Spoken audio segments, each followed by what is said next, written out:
ஒன்று தீமோத்தேயு 6ஆம் அதிகாரம். அப்போஸ்தலனாகிய பவுல் தீமோத்திக்கு சொல்லுகிற ஒரு அறிவுரை. 6ஆம் அதிகாரத்தில் 12ஆம் வசனத்தில் இப்படி நான் வாசிக்கிறோம். விசுவாசத்தின் நல்ல போராட்டத்தை போராடு, நித்திய ஜீவனை பற்றிக்கொள், அதற்காகவே நீ அழைக்கப்பட்டாய், அநேக சாட்சிகளுக்கு முன்பாக நல்ல அறிக்கை பண்ணினோனுமாய் இருக்கிறாய். இங்க நாம் நல்ல ஒரு வார்த்தை, take hold of eternal life, நித்திய ஜீவனை பற்றிக்கொள், அதை பிடித்துக்கொள். நித்திய ஜீவனை பற்றிக்கொள். யார் நித்திய ஜீவன் அப்படின்னா, வேதத்துல நாம் பின்னால் நாம் நிருபங்கள்ல வாசிக்கிறோம், அவரே நமக்கு என்னவா இருக்கிறார், அவரே நித்திய ஜீவனாய் இருக்கிறார். இயேசு கிறிஸ்துவே நமக்கு நித்திய ஜீவனாய் இருக்கிறார்.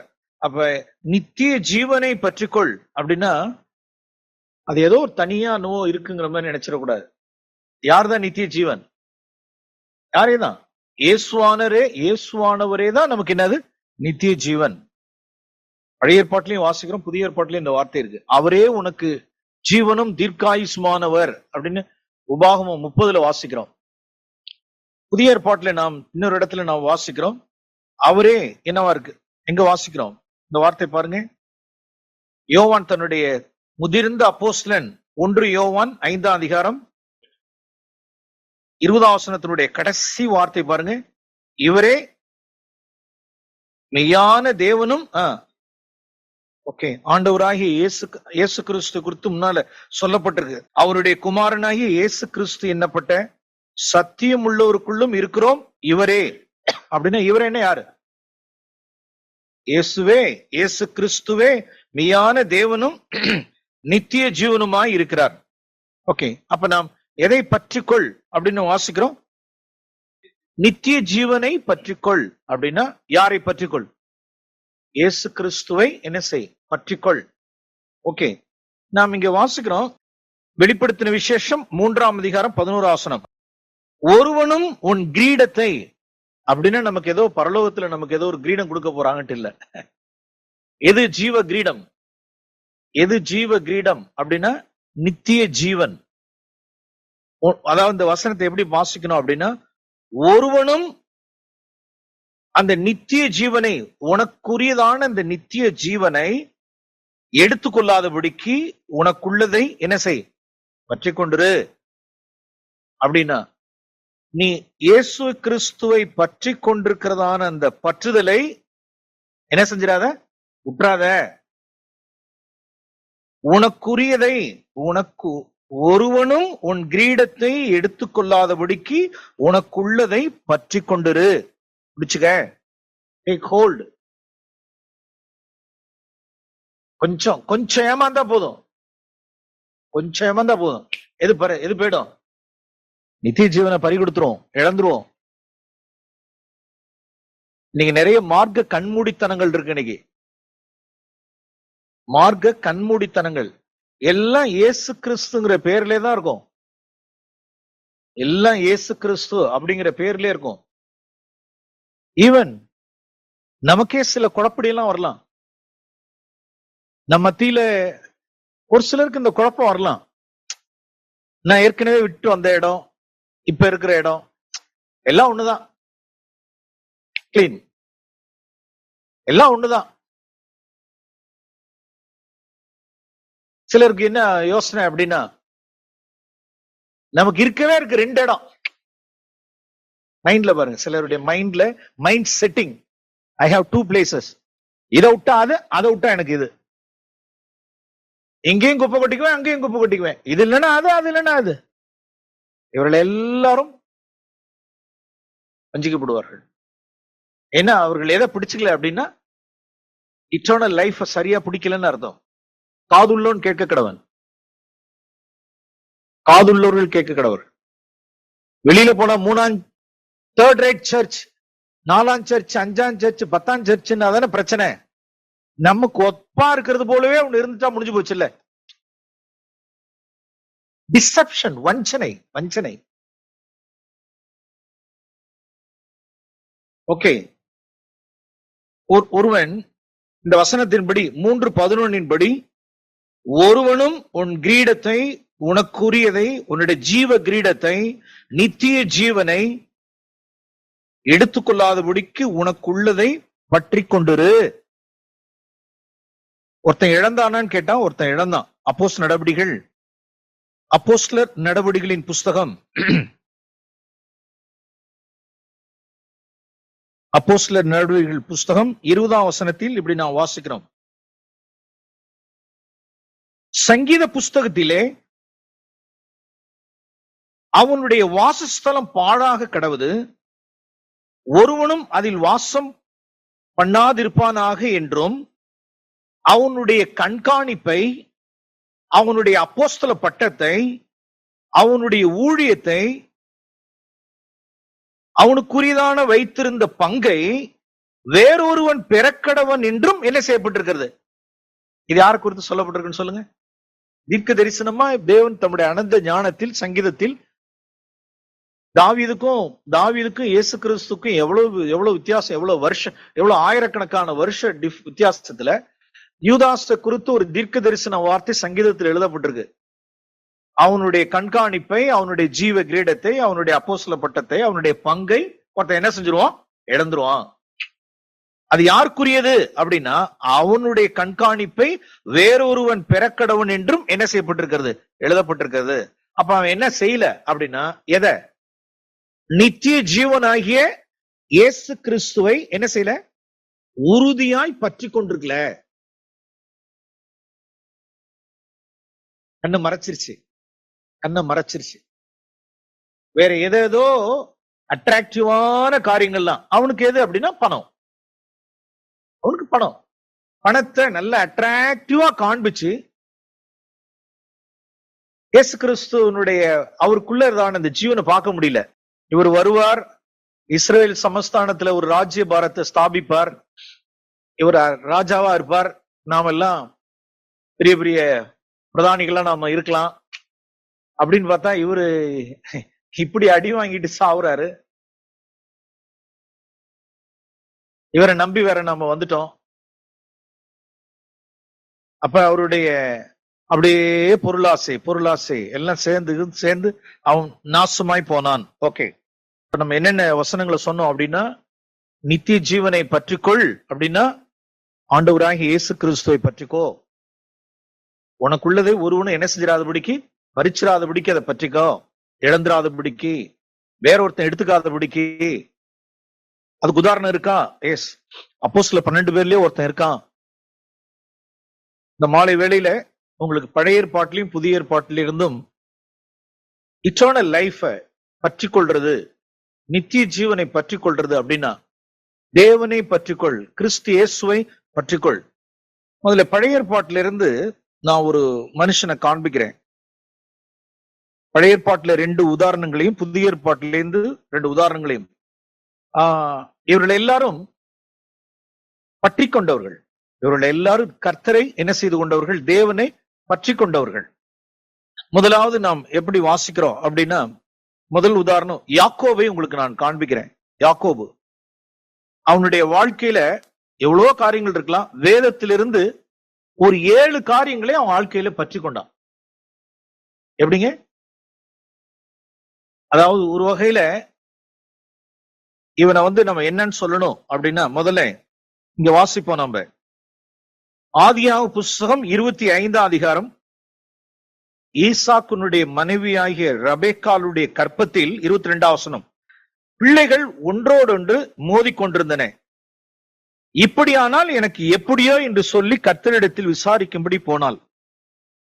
கர்த்தர், 2 ஜாதிகள் உன் கற்பத்தில் உண்டாயிருக்கிறது, 2 வித ஜனங்கள் உன் வயிற்றில் இருந்து பிரியும், அவர்களில் ஒருவன் ஜனத்தார் மற்ற ஜனத்தாரை பார்க்கிலும் பலத்திருப்பார்கள், மூத்தவன் இளையவனை சேவிப்பான். ஓகே, பிள்ளை எல்லாம் பிறந்துருச்சு. இப்ப பிரசவ காலம். 26ஆம் வசனம் பாருங்க.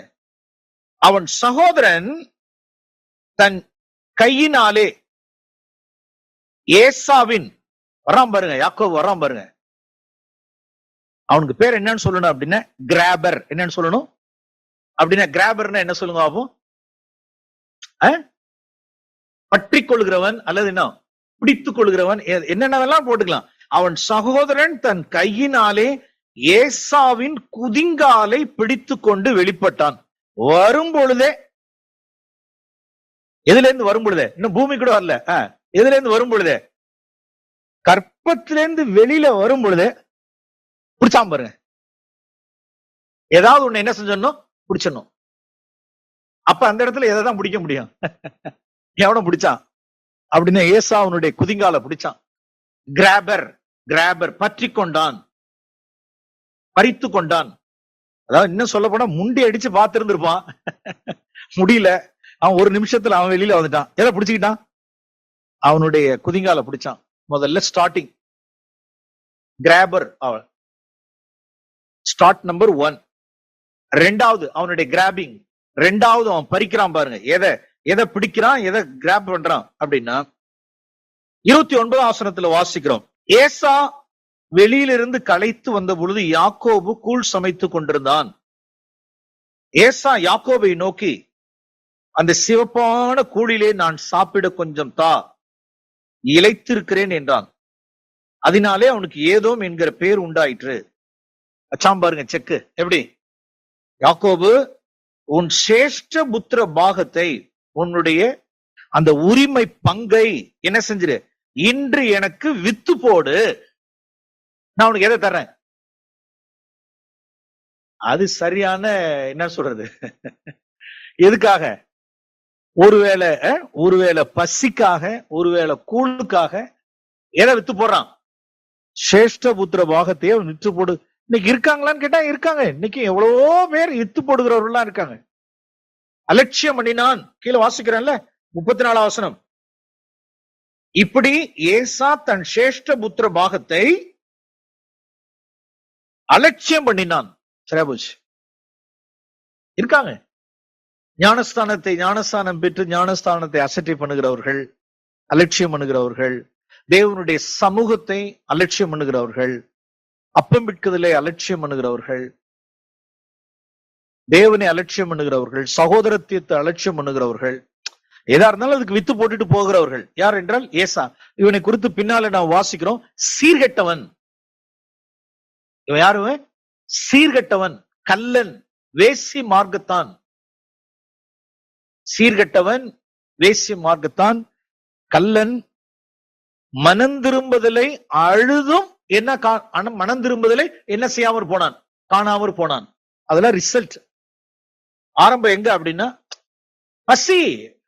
ஆமா, நாளைக்கு வர்ற ஆசீர்வாதத்தை பார்த்துக்கிட்டு பானா, இன்னைக்கு என் பசி இருக்குப்பா, நான் இன்னைக்கு பார்க்கணும்.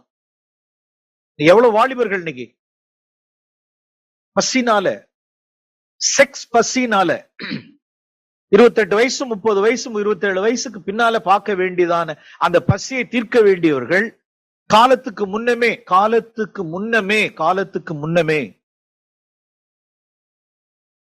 பசியை தீர்த்துக் கொள்கிறவர்கள். பின்னாட்கள் என்னன்னு கேட்டா எவ்வளவு பேர் இன்னைக்கு வேதனை. ஓகே, ஏசாவை குறித்து நாம் வாசிக்கிறோம். இது ஏசாவுனுடைய காரியம். நாம் ஏசாவை இந்த நாள்ல நாம் தியானிக்கல. நாம் தியானிக்கிறது யார? யாக்கோபை, கிராபர். இவன் ரெண்டாவது எதை பற்றி கொண்டான், எதை பிடிச்சான் அப்படின்னா, எதை பிடிச்சிட்டான்? சேஷ்டபுத்திரபாதத்தை பிடிச்சிட்டான் பாருங்க. ஏதாவது ஏமாத்துறது, யாரையாவது ஏமாத்தி. இன்னொன்னு காரியம் இருக்கு பின்னாலே. அவன் சகோதரன் 27ஆம் அதிகாரம் வாசிக்கிறோம். ஆதியாகம புஸ்தகம் 27ஆம் அதிகாரம் 18ஆம் வசனம். அம்மாவும் பையனும் எல்லாம் நாடகம் நடிச்சு, அம்மாவும் பையனும் நாடகம் நடிச்சு தன்னுடைய தகப்பனார்ட்ட குருட்டு ஈசாக்கை ஏமாத்துறாங்க. இப்ப அவன் தன் தகப்பனிடத்தில் வந்து, என் தகப்பனே என்றான். நீர் யார் என் மகனே? யாக்கோபு, நான் தான் உமது மூத்த குமாரனாகிய ஏசா. நீர் எனக்கு சொன்னபடியே செய்தேன். உம்முடைய ஆத்துமா என்னை ஆசீர்வதிம்படிக்கு நீர் எழுந்தருளும். சரியா போச்சா? இப்ப யாருடைய ஆசீர்வாதத்தையும் வாங்கிட்டான்? மூத்த குமாரனுக்கு தகப்பன் ஆசீர்வதிக்க வேண்டிய ஆசீர்வாதத்தையும் பறிச்சுக்கிட்டான். ஏன் அப்படின்னா அவனுடைய சுவாபம், ஜென்ம சுவாபம், மனுஷன் எதுல இருந்தே வர்றான் சொல்லுங்க அப்போ? கற்பத்துல வெளிப்படும் பொழுதே உன்னை பிடிச்சுக்கிட்டு தான் வரான். உன்னை பிடிச்சுக்கிட்டு தான் வர்றான். ஏதாவது ஒண்ணு பிடிச்சுக்கணும், ஏதாவது ஒண்ணு பறிக்கணும், ஏதாவது ஒண்ணு பிடிக்கணும், ஏதாவது ஒண்ணு சாதிக்கணும். பிடிக்கணும் பிடிக்கணும் பிடிக்கணும். ஓகே, அடுத்து பின்னால வாசிக்கிறோம். ஆதியாகமம் புஸ்தகம் 29ஆம் அதிகாரம். அடுத்து பிடிக்கிறான் பாருங்க. லாபான் 16ஆம் வசனம். ஆதியாகமம் புஸ்தகம் 29ஆம் அதிகாரம் 16ஆம் வசனம். லாபானுக்கு 2 குமாரத்திகள் இருந்தார்கள். மூத்தவர் லேயாள், இளையவள் ராக்கேல். ராக்கேல் பார்வைக்கு அழகானவளா இருந்தாள். நல்ல வார்த்தை. பார்வைக்கு என்னது? பார்வைக்கு அழகுதான். உள்ளார என்ன இல்ல. வார்த்தை பாத்தீங்களா? ராகேலோ ரூபவதியும் பார்வைக்கு அழகுள்ளவளா இருந்தாள். பார்வைக்கு தான். உள்ளாரெல்லாம் அழகு கிடையாது. உள்ளார என்ன இருக்குன்னா பொறாம இருக்கும், கோபம் இருக்கும், நச்சரிப்பு இருக்கும்.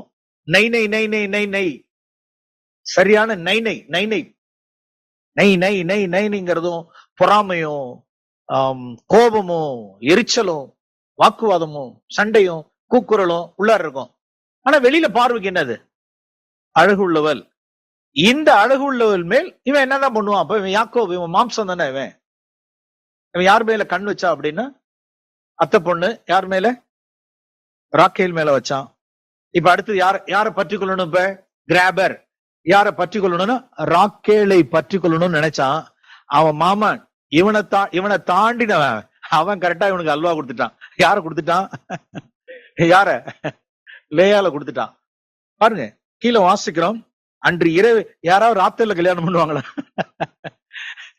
எதுல எப்ப கல்யாணம் பண்ணாங்க? ராத்திரி கல்யாணம் நடக்குது பாருங்க. இரவிலே கல்யாணம். அது என்னத முக்காடு போட்டு. இதான் புதிய உடன்படிக்கையில நம்ம எல்லாம் என்ன போடுறது இல்ல சொல்லுங்க அப்போ. முக்காடு எல்லாம் போடுறது கிடையாது.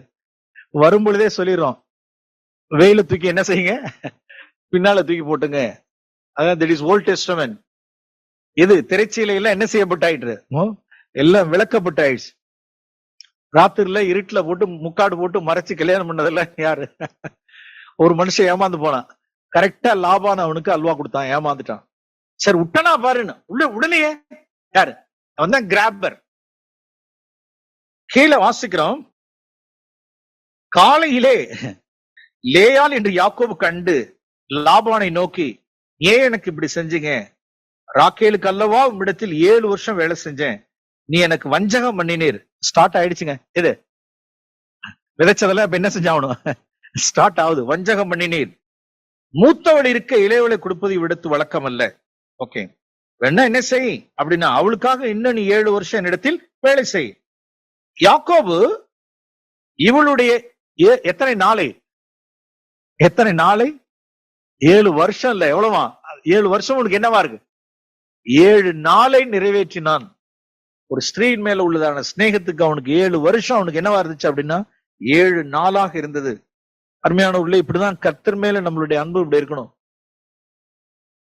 ஒரு ஸ்திரீயினுடைய இருந்த நேசத்தை பார்க்கிலும் இவளுடைய 7 நாளை நிறைவேற்றினான். பிடிச்சிட்டான் பாருங்க. யார கிராப் பண்ணி பிடிச்சிட்டான்? உன்னை பிடிச்சான், தப்பா பிடிச்சிட்டான். இப்ப அடுத்தது மறுபடியும் சரியா பிடிச்சிட்டான்.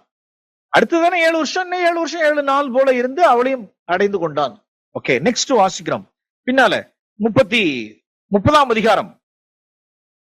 தன் மாமனாகிய லாபானுடைய மந்தை எல்லாம் போட்டு தள்ளிட்டான். பாருங்க, பின்னால பாருங்க 41ஆம் வசனம். பலத்த ஆடுகள் பொழியும் பொழுது அந்த கொப்புகளுக்கு எதிரே பொழியும்படி யாக்கோபு அவைகளை அந்த ஆடுகளின் கண்களுக்கு முன்பாக கால்வாய்களை போட்டு வைப்பான். பலவீனமான ஆடுகள் பொழியும் போது அவைகளை போடாமல் இருப்பான். இதனால் பலவீனமானவைகள் லாபானையும் பலமுள்ள ஆடுகள் யாக்கோபையும் சேர்ந்தன. இவ்விதமாய் அந்த புருஷன் மிகவும் விருத்தி அடைந்து திரளான ஆடு, வேலைக்கார ஒட்டகம், கழுதை உடையவனானான். இப்ப எதையும் இப்ப கிராப் பண்ணிட்டான். அடுத்தது மந்தை, ஆஸ்தி, மாமனுடைய ஆஸ்தி, ஒண்ணுக்கு 2 மனைவி, 2 வேலைக்காரி, இத்தனை பிள்ளைங்க, ஆடு, மாடு, மந்தை, கழுத, ஒட்டகம் எல்லாம். Grabber grabber grabber grabber grabber grabber. எதுல இருந்த ஸ்டார்டிங் சொல்லுங்க? எதுல இருந்த? கற்பத்திலிருந்து வெளியில வரும் பொழுதே கிராபிங், உன்னை பற்றி கொள்றது. What is salvation? ரட்சிப்புன்னா என்ன? ரட்சிப்பு அப்படின்னா என்ன? மனம் திரும்புதல் அப்படின்னா என்ன? ரட்சிப்புன்னா என்ன? சால்வேஷன், ரட்சிப்பு அப்படின்னா இந்த பூமியில ஏதோ ஒண்ணு நான் என்ன செஞ்சிட்டு இருக்கேன், இந்த உலகத்தினுடைய வஸ்துவையோ இந்த உலகத்தினுடைய சிருஷ்டிப்புகளையோ, எல்லாம் சிருஷ்டிப்பு. சிருஷ்டி கர்த்தர் அல்ல. சிருஷ்டி கர்த்தரை விட்டுட்டு தேவனால் சிருஷ்டிக்கப்பட்ட இந்த சிருஷ்டிகளை நான் என்ன செஞ்சிடறது அப்படின்னா என்ன செய்யறது? இவன் தான் ஜென்ம சுவாபத்துக்குரிய மனுஷன். நேச்சுரல் மேன், ஸ்பிரிச்சுவல் மேன், ரெண்டு இருக்கு. இது ரெண்டுத்துக்கு இடையில இன்னொரு மேன் இருக்கான், கார்னல் மேன். அதை பார்ப்போம். 1 கொரிந்தியர் 2ஆம் அதிகாரம் 14ஆம் வசனம். ஜென்ம சுவாபமான மனுஷன், என்ன மனுஷன்? ஜென்ம சுவாபமான மனுஷனோ தேவனுடைய ஆவிக்குரியவைகளை ஏற்றுக்கொள்ளான், அவைகள் அவனுக்கு பைத்தியமாக தோன்றும். இவன் யார்? இந்த ஜென்ம சுவாப மனுஷன், நேச்சுரல் மேன் அப்படின்னா மறுபிறப்பு அடையாதவன். மறுபிறப்பு அடையாதவன், முழுக்க முழுக்க மாம்சத்திலேயே பிழைக்கிறவன், பன்றி மனுஷன். அப்போஸ்தலனாகிய பவுலுடைய வார்த்தையின்படி எபேஸ் சபையில் உள்ளதான துஷ்ட மிருகங்கள் அப்படின்னு சொல்ற மாதிரி, எபேசில் உள்ள துஷ்ட மிருகங்களோடு கூட நான் என்ன செய்தேன், போராடினேன் அப்படின்னு சொல்றது போல. அது என்ன துஷ்ட மிருகம் அப்படின்னா புசிப்பு, குடிப்பு, விளையாட்டு. இந்த ஜென்ம சுவாப மனுஷனுக்கு ஆவிக்குரியவைகள், பரலோகம், நித்தியம் அதெல்லாம் ஒண்ணும் தெரியாது. பூமியில இருக்கிற வரைக்கும் என்ன செய்யணும் சொல்லுங்க? நல்லா புசிக்கணும், சாப்பிடணும், தூங்கணும், நல்லா அனுபவிக்கணும். அவனுக்கு பரலோகம், நித்தியம், போக்கு அதெல்லாம் என்ன தெரியாது. பன்றி லைஃப், ஜென்ம சுவாபத்துக்குரிய மனுஷன். ஆவிக்குரியவன் நமக்கு தெரியும். ஆண்டவராகிய இயேசு கிறிஸ்துவை என்ன செய்து ஏற்றுக்கொண்டு மறுபிறப்பு அடைந்து பரிசுத்த ஆவியினுடைய நிறைவை பெற்று ஆவியிலே பிழைத்து ஆவியிலே நடக்கிற மனுஷன் யாரு? ஆவிக்குரியவன்.